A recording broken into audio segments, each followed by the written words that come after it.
When the Taliban seized power in Afghanistan exactly 2 years ago, it proclaimed that its new rule would be different to the draconian emirate it ran during its first regime.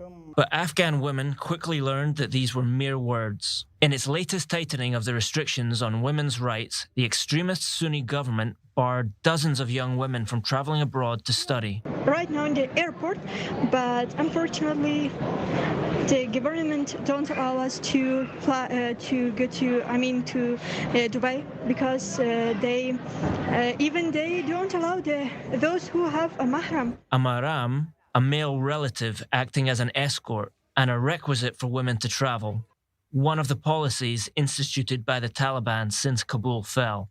Women have also been barred from education beyond primary school and forced out of many areas of employment.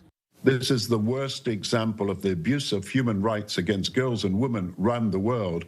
And if we allow this to happen and continue with impunity, then others may try to do exactly the same. The young students barred from travelling were part of a scholarship programme funded by Emirati billionaire businessman Sheikh Khalaf Ahmad Al Habtour. They have the right to study, they have the right to do whatever the men can do, and there is no exception to that. This latest crackdown is likely to add to growing calls to recognise the Afghan regime's treatment of women as gender apartheid, and comes shortly after it was reported that there is a growing surge in suicides among Afghan women.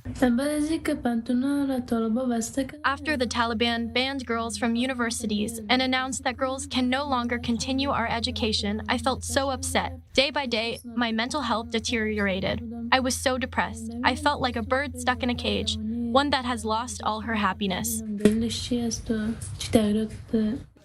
For 20 years, Afghan girls grew up expecting an education and the opportunities to escape poverty that comes with it.